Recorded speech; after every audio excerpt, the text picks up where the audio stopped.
नमस्कार दोस्तों, स्वागत है आपका आपके अपने YouTube channel exam grow tips and tricks में। क्लास नंबर 13 आज हम करने वाले हैं। पर डे हम यहाँ पे 10 क्वेश्चंस कर रहे हैं हमारे मैथ के गेस्ट पेपर की। अब कहाँ से कर रहे हैं भाई, इसके बारे में मैं थोड़ा सा एक्सप्लेन कर देता हूँ।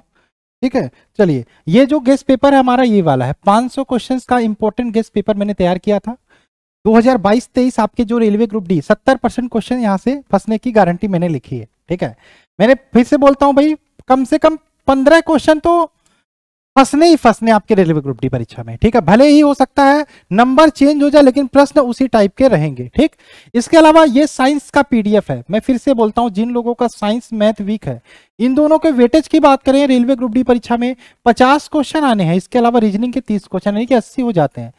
बचा कुचा जीके में तो current affairs and static GK आएगा, तो स्टैटिक जीके आपका यहां से कवर हो जाएगा। 53 टॉपिक का कंप्लीट ये स्टैटिक जीके का नोट्स है। सारे इंपॉर्टेंट पीडीएफ है, उसकी लिंक डिस्क्रिप्शन में आपको देखने को मिल जाएगी। ठीक है, जाके ले लो, पढ़ना शुरू कर दो। चलिए हम बात करें यहाँ पे टेलीग्राम ग्रुप और इंस्टाग्राम पर भी आप फॉलो कर सकते हो। इंस्टा पे कुछ भी पूछ सकते हो। इसके अलावा टेलीग्राम ग्रुप को ज्वाइन करोगे तो यहाँ पे पीडीएफ आपको मिल जाया करेंगे क्लासेस के। चलिए शुरू करें। हमारा पहला क्वेश्चन आपके सामने स्क्रीन पर रहा। ठीक है, धीरे धीरे हम एक एक करके क्रम में आगे बढ़ रहे हैं। पहला क्वेश्चन रहा, कोई बेईमान व्यापारी है। तो आपके आसपास देखते होंगे बहुत सारे दुकानदार होते हैं जो बेईमानी करते हैं। बेईमानी कैसे करते हैं भाई, सब्जी खरीदने गए, आपने बोला 1 किलो आलू तौल दो भैया, तो आलू तौलने की बजाय नीचे से चुंबक चपका दिया, 40 ग्राम वो मार लिया, यानी कि 40 ग्राम का घपला कर लिया, 50 ग्राम का घपला कर लिया, कभी कभी तो 100-150 ग्राम का घपला कर लेते हैं। आपके आसपास बहुत सारे दुकानदार ऐसे होंगे। मैं नहीं कहता भाई कि अगर जो आप दुकानदार हो तो सब लोग ऐसे ही होते हैं, ऐसा सब लोग नहीं होते हैं, अच्छे भी होते हैं। अब तो कंप्यूटर का जमाना आ गया है तो बहुत कम चीजें देखने को मिलती हैं। लेकिन बात करें, चीजें सिस्टम है गलत है, लेकिन यहाँ पे क्वेश्चन व्यापारी को बेईमान बोला गया है। ठीक है, ये गलत है। कोई बेईमान व्यापारी मतलब सबको नहीं, ये भी बोला कोई बेईमान व्यापारी है जो क्रय मूल्य पर बेचने का दावा करता है। कहता है भैया कि हम 100 रुपये में सामान खरीदते हैं, हम आपको 100 रुपये में बेच देते हैं। ये बताओ किसी का घर चलेगा? 100 रुपये में खरीदा, 100 रुपये में बेच दिया, नहीं चलेगा। वो पिट जाएगा, उसका दुकान 1 महीने में बंद हो जाएगा, वो कंगाल हो जाएगा। भाई 100 में खरीदा, 100 में अब वो क्या करेगा भाई, अब वो दिमाग लगाएगा कि हम 100 में खरीद के 100 में बेचेंगे, लेकिन हम क्या करेंगे, हम दाढ़ी मार लेंगे, हम घपला कर लेंगे। कहां से? हम वजन कम तोलेंगे। ठीक है, तो ये काम करता। पार्ले जी बिस्कुट 5 रुपये का आता था, अब भी 10 साल बाद भी 5 रुपये का आ रहा है, लेकिन महंगाई यहां पहुंच गई है। लेकिन क्या हुआ है, पार्ले जी बिस्कुट जहां 100 ग्राम का आता था वहां पे 50 ग्राम भी नहीं आता है, कम हो गया वजन। तो ये चीजें चलती रहती हैं। चलिए खैर, हम बात करें क्वेश्चंस की। क्वेश्चन बोल रहा है भैया, क्वेश्चन बोल रहा है कि यहाँ पे एक बेईमान व्यापारी है जो क्रय मूल्य पर बेचने का दावा करता, पर 1 किलोग्राम वजन की तरह, यानी कि 1000 ग्राम की जगह से वो 960 ग्राम तौलता है, यानी कि 40 ग्राम वो मान लेता है घपला। ठीक है, 40 ग्राम ये त्रुटि हो जाता है। त्रुटि कर सकते हो, त्रुटि कितना आया, 1000 में से 960 घटा 40 ग्राम का त्रुटि हो गया। ठीक, चलो अब इस टाइप का क्वेश्चन निकालने का तरीका, सबसे पहले त्रुटि निकाल लो।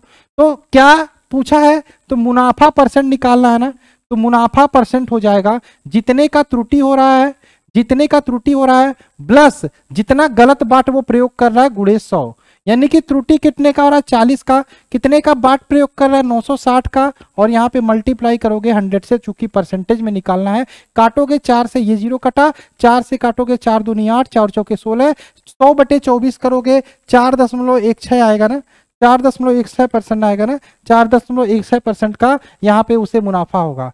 ठीक है, भले ही वो क्रय मूल्य पर ही बेच रहा है, खरीद के उतने में बेच रहा है, लेकिन गलत बाट के प्रयोग करने के कारण उसे 4.16% का लाभ हो रहा है, प्रॉफिट हो रहा है। क्वेश्चन नंबर 2 की बात करें, यदि किसी वस्तु को 15% लाभ पर बेचने के बदले 20%, यानी कि 15% पर बेचता था, उसके बदले अब 20% पर बेचे, तो उसे 500 रुपये का लाभ होता है। 500, यहां पर अंतर कितना, यहां पे अंतर 5 का, और ये 5% के अंतर के कारण, ये 5% के अंतर के कारण उसे 500 का लाभ हुआ, उसे 500 का लाभ हुआ। तो सीपी हमेशा 100 होता है, तो 100% निकाल दो, तो 100% यानी कि 500/5 गुणे 100, यानी कि यह 5 से कटेगा 100 बार में, 100 गुणे 100 यानी कि 10,000 इसका आंसर हो जाएगा। वस्तु का सीपी यानी कि वस्तु का कॉस्ट प्राइस आपका 10,000 हो जाएगा इसका आंसर। ठीक है, क्लियर है। क्वेश्चन नंबर 2 का आंसर ऑप्शन नंबर ए इसका राइट आंसर हो जाएगा। ठीक, चलिए क्वेश्चन नंबर 3 की बात करें। एक कुर्सी को कितने में बेचा भैया? कुर्सी को 40 रुपए की अपेक्षा 30, पहले 40 में बेचता था, अब कितने में बेचा? 30 रुपए में बेचा। 40 में बेचने की अपेक्षा 30 में बेचा तो 5% की हानि हो गई। यहां पे हानि 10 और यहां पे हानि 5%, तो 5% बराबर 10 का, तो हमें क्रय मूल्य निकालना है, तो 100 होता है, तो 10/5 नीचे आ जाएगा और गुणे 100 हो जाएगा। ठीक, 5 से काटोगे 2 बार में, 2 गुणे 100 यानी कि 200 रुपया। सीपी निकल के आ गया 200 रुपया, क्रय मूल्य निकल के आ गया 200 रुपया। है कोई दिक्कत, कोई परेशानी, कोई समस्या? कमेंट बॉक्स आपके लिए हमेशा ओपन है, कमेंट करके कभी भी कुछ भी पूछ सकते हो। चलिए, ये क्या हो गया भैया? ये क्या हो गया? काहे घपला कर रहे हो? हैं काहे घपला कर रहे हो? घपला मत करो, चलो। हाँ, पेन ड्राइव छोड़ रहा है भाई, पेन ड्राइव छोड़ रहा है, अच्छा चलो। वेट वेट वेट, जाना नहीं, जाना नहीं, जाना नहीं, जाना नहीं, हम बिना पढ़ाए हुए जाने नहीं देंगे आपको।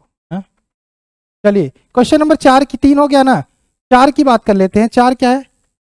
4 है हमारा 2 रेडियो। क्या है? 2 रेडियो को 900 रुपए में खरीदा गया। ठीक है, 2 रेडियो को 900 रुपए में खरीदा गया, यानी कि सीपी हमारा कितना है? 900 रुपये खरीदा गया। ठीक, पहली रेडियो को 30% लाभ पर, दूसरी रेडियो को 20% हानि पे बेच दिया जाता है। यदि पूरे व्यापार में ना तो लाभ होता ना तो हानि होता है, तो यहाँ पे आपको क्या बताना है? आपको वस्तु का लाभ पर बेचे गए वस्तु का क्रय मूल्य बताना है। ठीक, लाभ पर बेचे गए वस्तु का क्रय मूल्य बताना है। ठीक है, चलिए देखो यहाँ पे लाभ पे बेची गई वस्तु का क्रय मूल्य निकालना है ना।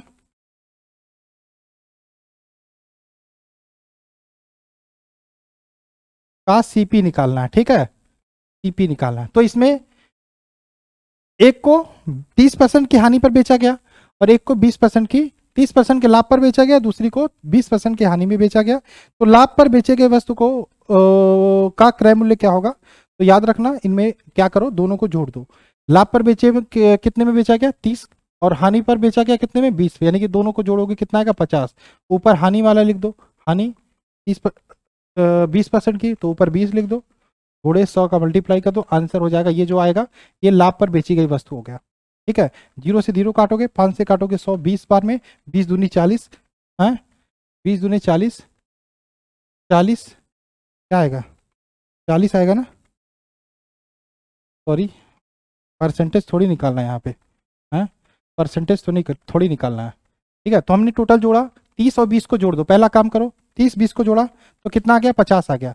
हानि पर बेची गई वस्तु कितना है? 20%, तो 20 कर दो। ठीक, टोटल सीपी के दिया है 900 का यहाँ पे मल्टीप्लाई कर दो, ये आपका आंसर निकल के आ जाएगा। 5 से काटोगे 0 0 कटा, 5 से काटेंगे 9, 5 करने में 5 और 4, 5/40 ये हो गया। और 180 गुणे 20 360 यानी कि कितना आएगा भाई? 360 नहीं आ रहा है, 360 इसका आंसर आएगा, 360 ही आंसर आएगा इसका, 360। ठीक है, 360 ही आंसर आएगा, देख लेना इसका 360 आएगा। ऑप्शन में नहीं दिया लेकिन 360 ही आंसर आएगा। ठीक, चलिए क्वेश्चन नंबर बात करें, नेक्स्ट हमारा 5वां है। ए किसी वस्तु को 8000 रुपए में, ए किसी वस्तु को 8000 रुपए में खरीद कर 20% के लाभ पर बी को बेच देता है। ये बी है। ठीक है, चलो हम भूल जाते हैं ये 8000 रुपया दिया है। मान लो ए किसी वस्तु को 100 रुपए में खरीदा। ठीक, अब ए बेचा बी को कितने में बेचा? 20% के लाभ पे। मान लो 100 का 20 कितना? 20, यानी कि 120 में बेचा। अब बी पुनः सी को बेचा है कितने में? 10% की हानि पे। 120 का 10% निकालने की जरूरत नहीं है, 120 का 10% 12 होता है, यानी कि 120 10% के लाभ पे बेचा, यानी कि 108 में बेचा। टोटल अब क्रय मूल्य बता। देखो भाई 100 में खरीदा 108 में बेचा, 100 में खरीदा 108 में बेचा। यहां पर 100 जो बराबर है वो 8000 के बराबर है, वो 8000 के बराबर है, 8000 के बराबर है। तो सी का क्रय मूल्य, सी ने कितने में खरीदा? सी ने 108 में खरीदा। यानी कि अगर जो 100 बराबर हो गया 8000, तो आपको ये निकालना है 108 बराबर निकालना है। तो 8000 बटे 100 गुणे 108, 2 0 से 2 0 काट दो, 80 गुणे 108 का मल्टीप्लाई कर देना, आंसर निकल के आ जाएगा। 80 गुणे 108 का मल्टीप्लाई करोगे 8640 आएगा, ऑप्शन नंबर बी। क्या दिक्कत हुई, कोई समस्या हुई, कोई परेशानी? हमने मान के 100 लगा दिया भाई, आप 8000 मान के लगाओगे तो टिपिकल होगा 8000 का 20% निकालोगे, फिर 10% लंबा हो जाएगा, लेकिन ये हम 100 मान के लगाए, फिर बाद में हम मान लिया, हो गया आंसर। चलिए क्वेश्चन नंबर 6 की बात करें। यदि क्रय मूल्य एवं विक्रय मूल्य का अनुपात 5:4 हो, है क्रय मूल्य यानी कि सीपी व एसपी का अनुपात दिया है 5:4, तो हानि प्रतिशत, सीपी 5 में खरीदा 4 में बेचा, 5 में खरीदा 4 में बेचा, हानि हो रही, हानि कितने की, 1 की हानि। लाभ हानि प्रतिशत निकालते किसमें, हमेशा सीपी पे। सीपी कितना, 5 गुणे 100, ये 5 से काटोगे 100, 20% की क्या हानि, ऑप्शन नंबर ए, 20% की हानि, option number A. Question number 7 की बात करें। एक मेज को 13% लाभ पर बेचा गया, जिससे 25 रुपए ज्यादा में बेचा जाता तो 18% का लाभ होता, ठीक। 13% के लाभ पे बेचा गया, ठीक। लेकिन अगर 25 रुपए ज्यादा में बेचा जाता तो 18% का लाभ होता। 18% का लाभ कब होता, जब 25 रुपए ज्यादा में बेचा जाता। यानी कि इन दोनों के बीच अंतर कितना है, इन दोनों के बीच अंतर कितना है, देखो इन दोनों के बीच कितना अंतर है, इन दोनों के बीच 5 का अंतर है, और ये 5 कितना दिया है, 25 के बराबर है। तो आपको सीपी निकालना है, तो 100 निकाल लो, 25/5 गुणे 100। ये तीसरा क्वेश्चन इस टाइप का इसी क्लास में आपको मिल रहा है। 500 रुपये सीपी आ जाएगा, ऑप्शन नंबर बी, 500 रुपये इसका सीपी आ जाएगा, क्रय मूल्य 500, ठीक है। यहाँ पे अंतर 5 का और यहाँ पे अंतर दिया है 25 रुपये का, ठीक है। 5 25 के बराबर है, तो 100% निकालोगे। क्वेश्चन नंबर 8 की बात करें। एक दुकानदार 300, एक दुकानदार क्या है, 8वां, एक दुकानदार एक वस्तु को 300 रुपये अंकित करता है, यानी कि अंकित मतलब होता है मार्क प्राइस, एमपी यानी कि मार्क प्राइस अंकित करता है 320 रुपया, ठीक। अब यदि 10% की छूट के बाद भी उसको 20% का लाभ होता है, ठीक है। मार्क प्राइस पे 10% की छूट के बाद भी उसको 20% का लाभ होता है, तो आपको क्या निकालना है, तब आपको वस्तु का क्रय मूल्य निकालना है। चलो देख लेते हैं भाई। हमने मान लिया वस्तु का क्रय मूल्य सीपी एक्स है, सीपी माना एक्स है, तो एक्स पे कितना लाभ हो रहा है, 20% का लाभ हो रहा है, यानी कि 120/100 कर लेते हैं हम, 120/100 कर लेते हैं, 20% का लाभ हो रहा है उसको, ठीक। क्लियर है यहां तक। अब देखो 320 रुपए की वस्तु है, टोटल 320 रुपए की वस्तु अंकित करता है, ये अंकित मूल्य है, और इस पर कितना डिस्काउंट देता है, 10% की छूट के बाद, यानी कि 10% का छूट मतलब 100 - 10 यानी कि 90/100। इसको सॉल्व कर दो, आंसर निकल के आ जाएगा, ठीक। इसको सॉल्व कर दो, आंसर निकल के आ जाएगा। ये 0 से ये 0 काट दो, ठीक। उसके बाद ये 0 से ये 0, एक 0 से ये 0 काट दो, ठीक है। तो 32 गुणे 9, और ये इधर आएगा, यानी कि 10 ऊपर चला जाएगा और 12 नीचे आ जाएगा, ठीक। 12 नीचे आ गया, यानी कि 3 त्रिका 9, 3 चौके 12, 4 और 8 32, 8 त्रिका 24, 24 गुणे 10, 240 रुपये इसका आंसर निकल के आ जाएगा। समझ में आया कि नहीं है, सिंपल है। 240 इस प्रकार का क्वेश्चन मिले तो ऐसे करोगे, ठीक। क्वेश्चन नंबर 9 की बात करें। पीडीएफ लेकर रिवीजन करना शुरू कर दो भाई सभी लोग, लिंक डिस्क्रिप्शन में है, यहां से आप समझ लो।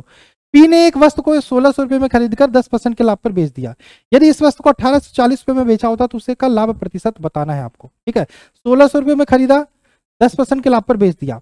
यदि 1840 में बेचता तो लाभ प्रतिशत कितना बढ़ जाता, ठीक है भाई। 1600 इसका सीपी है, 1600 सीपी है, ठीक। और एसपी कितना है, 1840। यहां पर आपका 240 रुपया प्रॉफिट हो रहा है, यहां पर 240 रुपया प्रॉफिट हो रहा है, ठीक।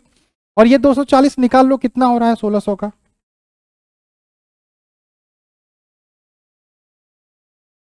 ये 0 से ये 0, ये 0 से ये 0 कट गया, 16 करने में 16 और 16 25 80, यहाँ पे 15% का प्रॉफिट हो रहा है, और यहाँ पर 10% का प्रॉफिट हो रहा था। इनके बीच अंतर कितना हो रहा है, 5% का। यही तो आपसे पूछा है, लाभ और प्रतिशत कितना बढ़ जाएगा, 5% बढ़ जाएगा, ऑप्शन नंबर ए, 5% बढ़ जाएगा, option number A right answer होगा। क्वेश्चंस पढ़ के अच्छे से समझ गए। जितना आपको दिमाग क्वेश्चंस को पढ़ने में शांति से लगाना है, उतना सॉल्व करने में नहीं लगाना। क्वेश्चन पढ़ लिया, जल्दीबाजी करोगे पढ़ने में तो गलत हो जाएगा, ठीक है।